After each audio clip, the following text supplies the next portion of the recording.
And HRM students, and welcome to Unit 4, which is all about recruitment. So moving forward in the course, we're going to be covering topics that you're probably all a lot more familiar with, probably more in your face HR functions, so not quite behind the scene like HR planning or job analysis, but functions that of course most of us would have been part of when we joined an organization, or just functions that we're more aware of.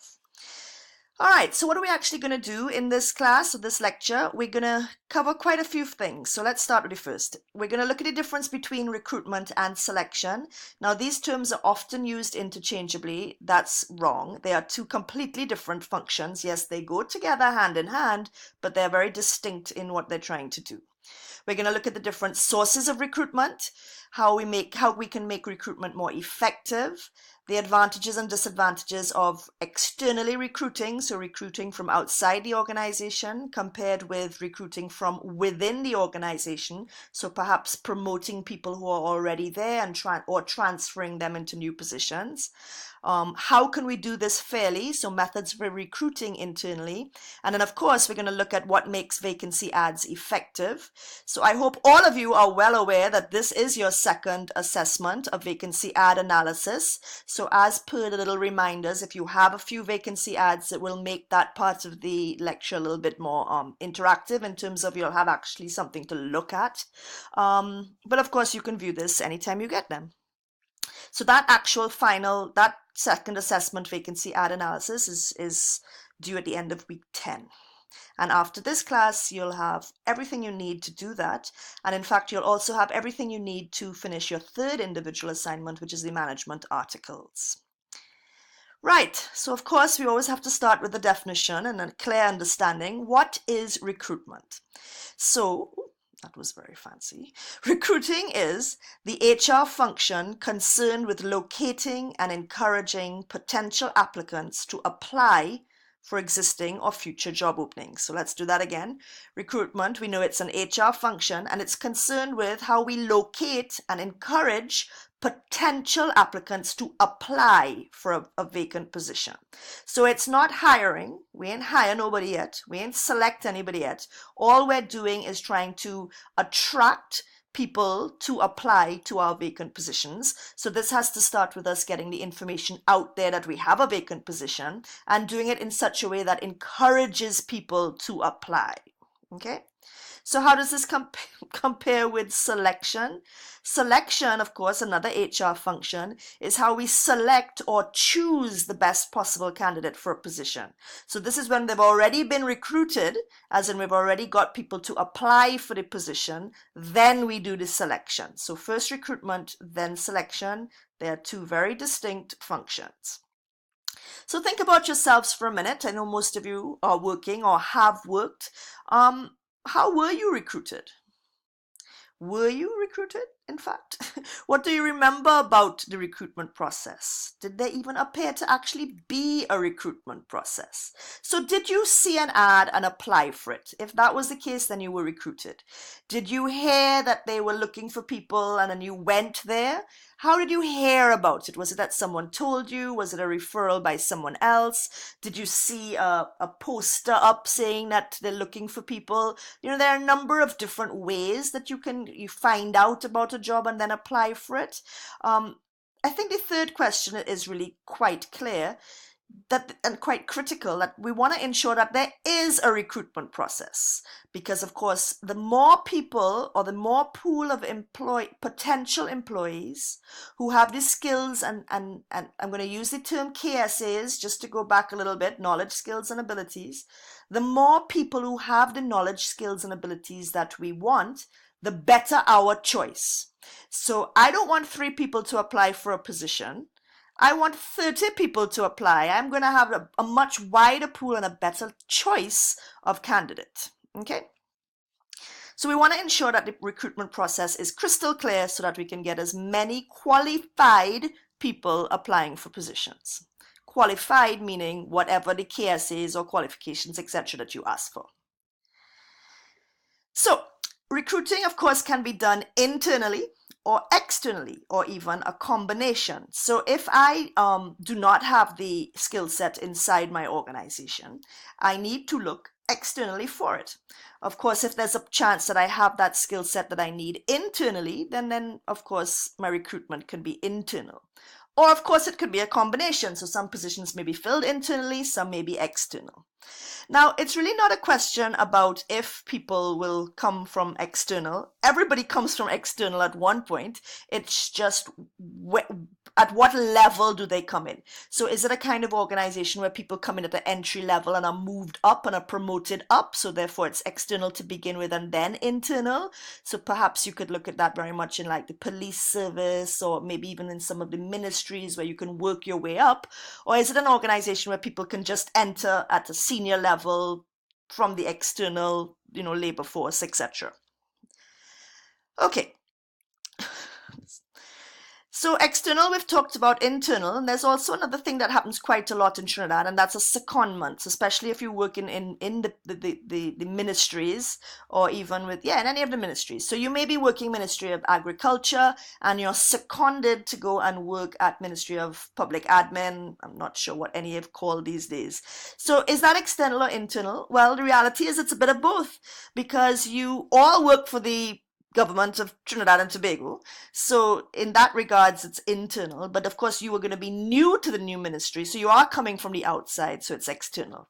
Whether or not it's important to define what it is, it's just to know that secondments do exist where people are seconded, or as I often hear people say, seconded from their current job to go and work in another job, either on a permanent basis or for a 1 year, 2 year, 3 year, even a few months. Okay.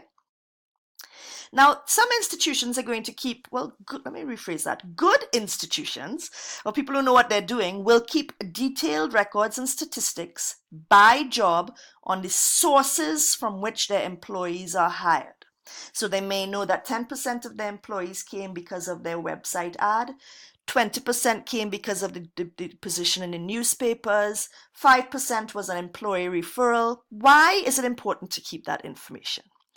The main reason, of course, is so that they can tell which source is the most effective for the different jobs. So they may have found out that an accountant position or an accounting assistant position, it's really good to put those on the web. They get a really good response from potential candidates on the web and not so much on the newspaper. Obviously, if they need to do it again, they know where they're going to find the best source. But maybe if they were looking for a customer service operator, then they might want to put that in the newspapers as compared to something else. So it's just to make sure that your recruitment is going to be as cost beneficial as possible if you know which sources yield the best results. Best results being the most amount of qualified people to be considered for the post. Okay. So there are many, many, many different types of recruitment sources or ways or sources or places where you can recruit people from, or how you can recruit people. But this is some interesting research that recruitment sources may actually affect job tenure, as in how long people will stay, and even their work performance. So this is very interesting. We might not agree, but some of the research is indicating that people who are referred to a job by someone they know, or they walk into a job, as in I want to work here, I'm going here I'm going to apply right here by me going in and asking them, they tend to stay on the job longer and have better performance than people who actually go through an advertisement or an agency. Now, maybe it's because if your good friend is referring you, you don't want to let them down, you want to look good. Or maybe it's because I want to work here, so I'm going to go and walk in there and ask them. You feel something for that organization. But this is very interesting that there may actually be a link between the source of recruitment, how we're getting potential applicants, and later on how long they stay and how well they perform. So just something to think about while we go through all the different recruitment sources. So before we get there, let's just look at what we mean by potential candidates, where they're coming from. They're coming from the labor market. So they're not yet employed, they're potential employees. And the labor market is that area from where applicants are to be recruited. So labor markets may be tight, where there's plenty employment, everybody is working, and there are few people actually unemployed. Or the labor market may be loose, so there's low employment, or rather high unemployment, and there are many available workers. So from an employer perspective, You probably are in a more powerful position in a loose market because there's lots of workers where for you to choose from. But can you see that this could differ depending on the type of job you're looking for and the type of skills?